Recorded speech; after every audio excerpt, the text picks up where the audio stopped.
कल के मैच को अगर मैं डिस्क्राइब करूं तो ये 2023 ओडीआई वर्ल्ड कप फाइनल का टी20 वर्जन था। उधर भी केएल राहुल पहले बैटिंग करते हुए हमें यकीन दिलाया कि उस पिच पे बैटिंग नहीं हो रहा था। बहुत ही स्लो पिच है, इस पिच पे बैटिंग नहीं हो रहा है। 107 बॉल्स खेल के सिर्फ एक बाउंड्री लगाया था। 107 बॉल्स खेल के। और कल भी उसने यही किया है, कल भी उसने ट्राई बहुत किया है कि हमें भूतिया बनाया जाए कि पिच तो बहुत स्लो है, 2 दिन से बारिश हुआ है, इस पिच पे बैटिंग करना इजी नहीं है। 33 बॉल्स खेल के 29 बनाए हैं। और 19 नवंबर को भी सेकंड इनिंग्स पे ट्रेविस हेड आके उसको सिखा के गया है कि बैटिंग कैसे करना है। और कल भी ट्रेविस हेड आके सिखा के गया है कि बैटिंग कैसे करना है। और दोनों दिन वो स्टंप के पीछे खड़ा था ग्लव्स पहन के और ऐसे ऐसे देख रहा था कि बॉल कहां जा रहा है जब ट्रेविस हेड बैटिंग कर रहा है। Exactly ODI world cup final का टी20 वर्जन था कल का match. Too early to say, but मुझे लगता है this is the end of KL Rahul as a captain in IPL. क्योंकि मुझे नहीं लगता अगले साल केएल राहुल को कोई भी एज ए कैप्टन अपने टीम में लेगा। खेलेगा तो वो टी20 आईपीएल में श्योर है, लेकिन मुझे नहीं लगता कि एज ए कैप्टन कोई भी केएल राहुल को लेगा। आपके टीम का अगर मेन वीकनेस आपका कैप्टन हो तो ये प्रॉब्लमेटिक है, बहुत ज्यादा प्रॉब्लमेटिक है। केएल राहुल वो खिलाड़ी है जो अपने टीम को आगे बढ़ने से रोकता है। जो टीम गौतम गंभीर ने बना के दिया है लखनऊ को, वो बहुत ही स्ट्रांग टीम है और कोई अच्छे कैप्टन के अंदर एक चैंपियन टीम बन सकता है। लेकिन मेन प्रॉब्लम है केएल राहुल। और केएल राहुल का बैटिंग स्किल प्रॉब्लम नहीं है, केएल राहुल का माइंडसेट, इधर से सब कुछ प्रॉब्लम है। केएल राहुल का माइंडसेट इतना खराब है और मैं बोल बोल के थक चुका हूं। आप सोचो इस आईपीएल में शायद थर्ड या फोर्थ वीडियो होगा मेरा जहां पे मैं सेम बात कर रहा हूं केएल राहुल के बारे में। सोचो वो कितना कंसिस्टेंटली केएल राहुल फेल करता है कि मुझे बार बार सेम चीज कहना पड़ता है हर एक एलएसजी के मैच के बाद। इतना कंसिस्टेंटली वो फेल करता है। दुख तब होता है मुझे जब केएल राहुल को डिफेंड करने वाले लोग मिल जाते हैं। आप कभी भी मिल जाएंगे जो केएल राहुल को डिफेंड करता है। एक तो हमारे कोच ही है राहुल द्रविड़ साहब। जब 2022 टी20 वर्ल्ड कप में केएल राहुल मेडन पे मेडन खेल रहा था, 2022 टी20 वर्ल्ड कप में प्रेस कॉन्फ्रेंस में राहुल द्रविड़ को पूछा गया था क्या इंडिया का टीम केएल राहुल को ड्रॉप करने के लिए सोच रहा है। तो राहुल द्रविड़ कहता है no, I think he is one of the best, one of the best. ये सिंपली बेंगलोर कनेक्शन है, कर्नाटका कनेक्शन है। राहुल द्रविड़ केएल राहुल को आंख बंद करके बैक करेगा any day, which is not true. लोग कहते हैं कि K L Rahul is the next big thing in Indian cricket. मैं कहता हूं K L Rahul is a parasite in Indian cricket और for whatever team he plays. Parasite समझ में आता है ना, जो दूसरे ऑर्गेनिज्म पे रह के उस होस्ट का खाना खा जाता है, खुद बड़ा होता है और होस्ट मर जाता है। केएल राहुल वो पैरासाइट है जो डिजर्विंग प्लेयर का प्लेस खाता है, खुद का कैरियर आगे बढ़ाता है और खुद के टीम को स्लो डेथ देता है। KL Rahul is a parasite. बहुत हो गया केएल राहुल की बात, आप शुरू से शुरू करते हैं। हैदराबाद में मैच था और वही बहुत ही हाई स्कोरिंग पिच पे मैच होने वाला था। संजय मंजरेकर और मैथ्यू हेडन पिच रिपोर्ट में कहते हैं कि पिच बहुत ही हार्ड है, हाई स्कोरिंग मैच होने वाला है, 200 स्कोर आप एक्सपेक्ट कर लो और जो कैप्टन टॉस जीतेगा वो पहले बैटिंग करना चाहेगा। ठीक है, हमें पता है कि 2-3 दिन लास्ट हैदराबाद में बारिश हुआ है तो अंडर द कवर था पिच, तो शायद थोड़ा सा शुरुआत में थोड़ा सा डैम्पनेस हो सकता था, लेकिन पिच बहुत ही हार्ड था और बैटिंग के लिए काफी अच्छा था। केएल राहुल टॉस जीत के बैटिंग का फैसला करता है, विच वॉज गुड। और पैट कमिंस भी टॉस पे ही कहता है कि हम भी शायद पहले बैटिंग ही करते। अब लेकिन शायद दोनों कैप्टन को लगा, क्योंकि 2-3 दिन बारिश हुआ है, तो शायद दोनों कैप्टन को लगा कि स्पिन को मदद मिलने वाला है, तो दोनों टीम के प्लेइंग 11 में थोड़े सारे चेंजेस थे। लखनऊ के लिए एस्टन टर्नर बाहर चले गए थे और क्विंटन डिकक आए वापस। मुझे अभी भी पता नहीं लगा कि काइली मेयर्स ने कहां पे गलती किया है, टू बी वेरी ऑनेस्ट। और किसी को पूछना चाहिए यार, कोई पूछ नहीं रहा है कि काइली मेयर्स कहां है। दूसरा चेंज था क्योंकि मौसिन इंजर्ड था, तो उसकी जगह एक पेसर नहीं आया है, एक स्पिनर आया है, कृष्णप्पा गौतम प्लेइंग 11 में। और एसआरएच के लिए दो चेंजेस था, एसआरएच के लिए भी मयंक अग्रवाल को बाहर करके सनवीर सिंह को लाया था, और दूसरा मार्को एंसन को बाहर करके श्रीलंका का स्पिनर लाया था, नाम भूल गया हूं मैं, उसका नाम भी बहुत मेरे जबान पे फंस जाता है।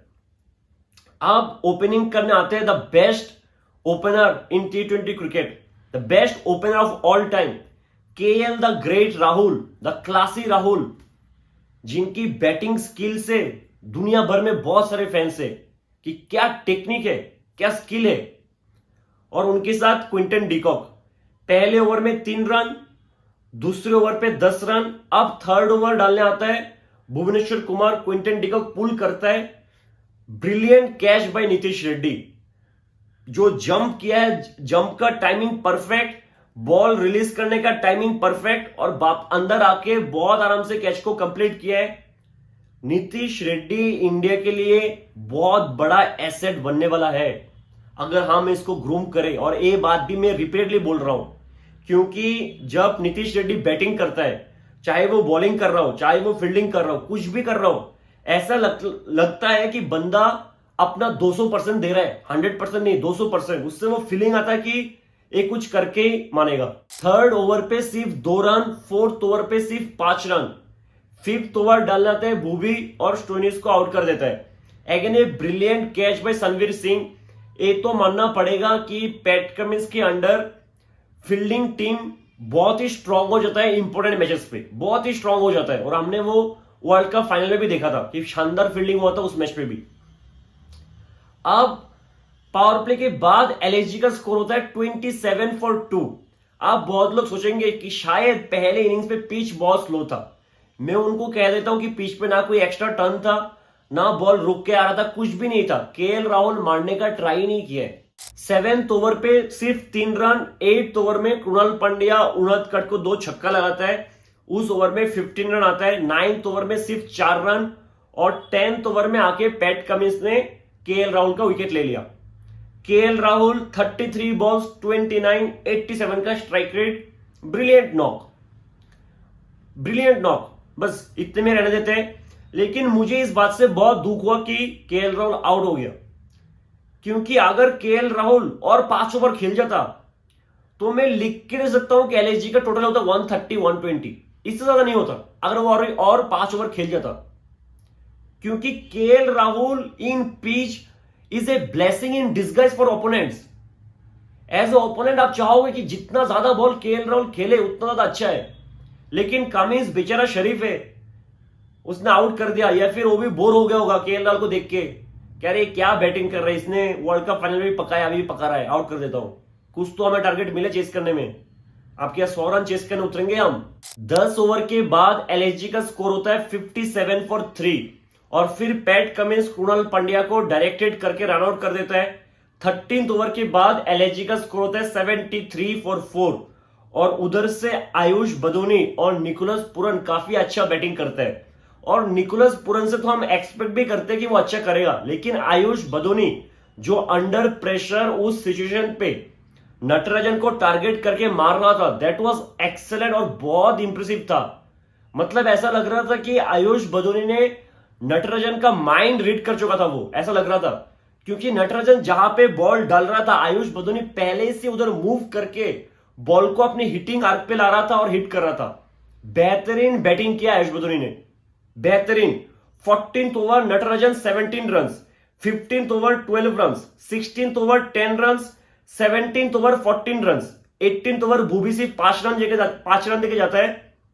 19th ओवर नटराजन फिर 15 run, 20th over PAT Cummins 19 run, यानी लास्ट 7 ओवर्स पे 92 रन बनाए और एक भी विकेट नहीं। That was brilliant comeback, brilliant comeback. लेकिन एलएसजी का स्कोर होता है सिर्फ 165, व्हिच वाज बिलो पार। कल जो गोयनका साहब ने केएल राहुल पे चिल्लाया मैच के बाद ऑन कैमरा, शायद उनको करना नहीं चाहिए था, बट क्यों ना करे, 7,000 करोड़ खर्च करके इन्होंने ये टीम खरीदा है। आप हारना है तो हार जाओ, लेकिन फाइट तो दो, ऐसे आसानी से तो जीतने मत दो। आपने लास्ट कब देखा है कि कोई ओपोनेंट टीम एक इतने स्ट्रॉन्ग टीम, एलएसजी कोई वीक टीम नहीं है, इतने स्ट्रॉन्ग टीम को इतने बुरे तरीके से, इतने गंदे तरीके से हराया है? देखो, गोयंका साहब का गुस्सा मेरे हिसाब से तो वो सही है। गुस्सा तो किसी को भी आएगा। सोचो, अगर कोई क्रिकेट के लिए पैशनेट है उसको गुस्सा आएगा ही आएगा। केएल राहुल जो इनिंग्स खेला है ना, सबको गुस्सा आएगा। आप 165 चेस करने आते हैं मॉडर्न डे के दो गैंगस्टर अभिषेक शर्मा और ट्रेविस हेड। अभिषेक शर्मा के बारे में मैं एक बात बोल देता हूं।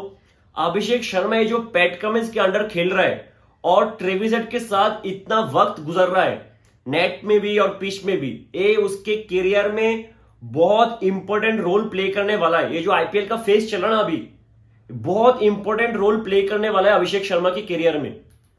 मुझे लगता है कि अभिषेक शर्मा बैटिंग स्किल तो उसके पास था ही था, लेकिन जो मेंटेलिटी उसका बहुत ऊपर चला गया होगा कमिंस और हेड के साथ रह के। अभिषेक शर्मा, मुझे ऐसा लगता है उसको बेस्ट कंपनी मिला है in the form of Pat Cummins and Travis Head. इससे बेटर फॉर्म, इससे बेटर सराउंडिंग, इससे better mentor, coach, partner as an opener शायद कोई और हो ही नहीं सकता था better than Travis Head and Pat Cummins.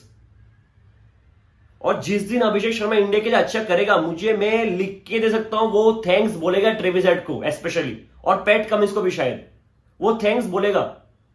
क्योंकि मुझे लगता है कि अभिषेक शर्मा अगर पहले 100% में था तो ट्रेविस हेड के साथ रह के, नॉन स्ट्राइकर एंड पे रह के कि ट्रेविस हेड कैसा बैटिंग करता है, प्रेशर को कैसे हैंडल करता है, सिचुएशन को कैसा रीड करता है, पैट कमिंस क्या करते हैं, वो देख के अभिषेक शर्मा 100 से 200 में आ गया होगा। मुझे रियली ऐसा फील होता है।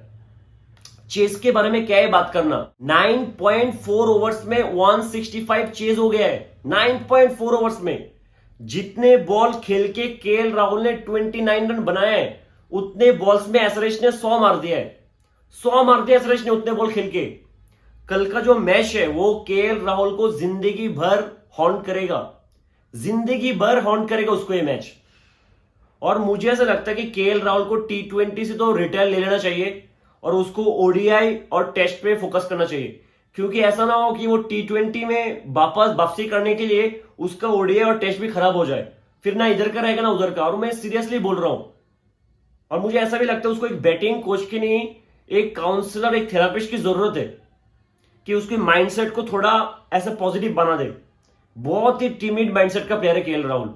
अब हर एक ओवर्स में कितने रन आए ये देख लो एक बार, आप शॉक्ड हो जाओगे। पहले ओवर पे 8 रन, सेकेंड ओवर पे 17 रन, थर्ड ओवर पे 22, फोर्थ ओवर पे 17, फिफ्थ ओवर पे 23, सिक्स्थ ओवर पे 20, 17, सेवेंथ ओवर पे 19, एट्थ ओवर पे 17, नाइन्थ ओवर पे 14, 10 ओवर तक मैच खत्म।